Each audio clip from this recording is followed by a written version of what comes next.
Hello everybody, welcome to Wonky and where I talk about electronic music, both new and old, and today we're looking at the new EP from Avicii. Avicii? 01?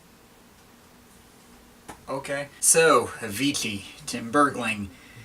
I don't think we on this channel are any stranger to this guy. I reviewed this guy's sophomore album, Stories, way back near the beginning of this channel's life. It's actually the first video I did a custom thumbnail for. I have not yet done a video on the guy's debut album, True, though I plan on doing that in the near future, as I said I wanted to cover debut albums from artists I've covered second albums from, and that kind of thing. But here's what you need to know about my thoughts on Avicii. I primarily do not like this guy. He has a couple of songs here and there that are good. I love Hey Brother. And from Stories, I also very much like Talk to Myself, Touch Me, and 10 More Days.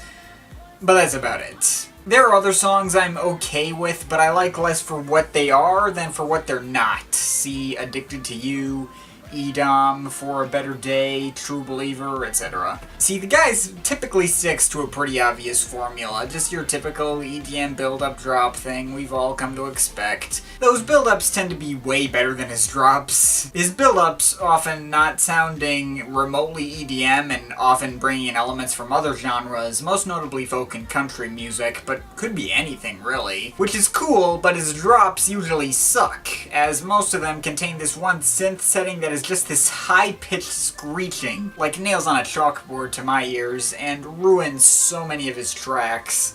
Probably his most recognizable song, Wake Me Up, is a prime offender in both of those categories.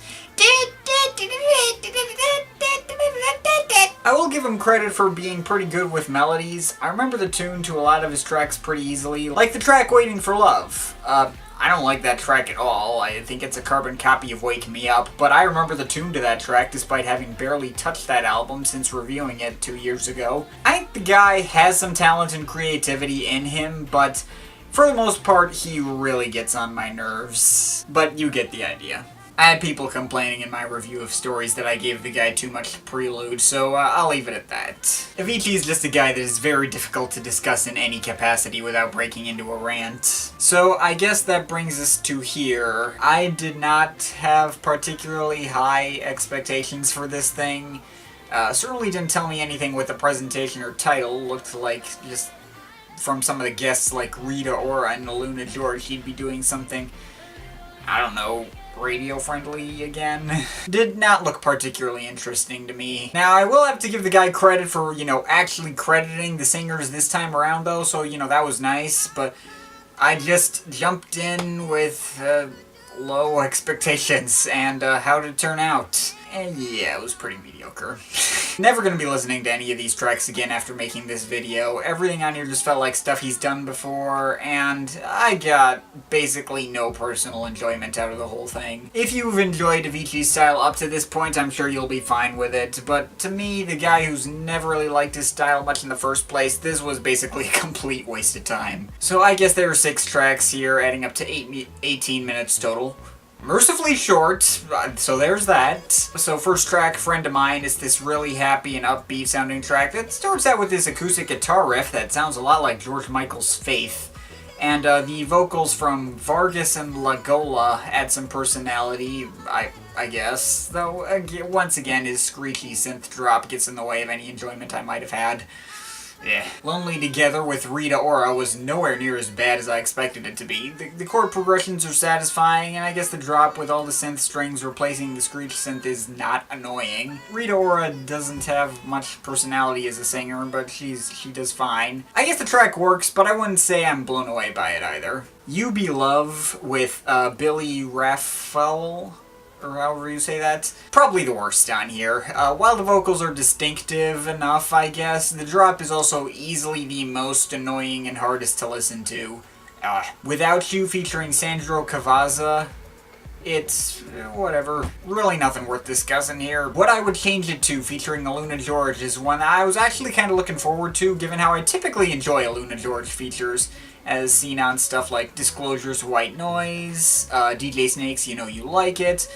Even their appearance on Flume's Skin was one of the more tolerable tracks on that album. But this one was a major disappointment. It's just an acoustic guitar track that uses the standard 4 chords of pop.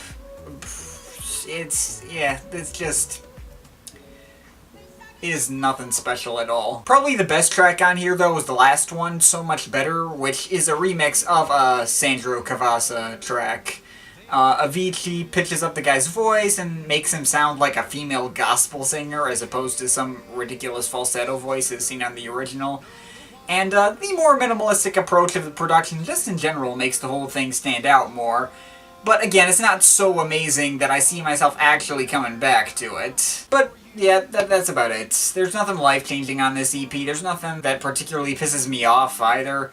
The whole thing is just 18 minutes of mediocrity that isn't really worth people's time. I don't even know if Avicii fans are going to be impressed by this. This certainly doesn't contain any big surprises or break away from his usual stuff.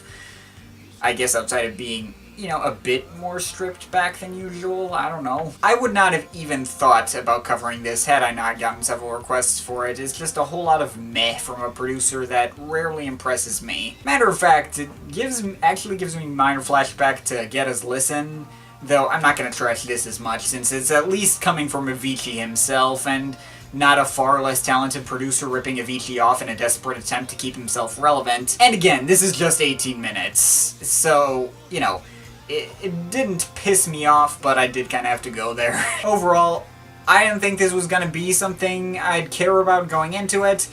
It's not something I care about coming out of it. I doubt I'm ever going to listen to this or even really think about this EP ever again.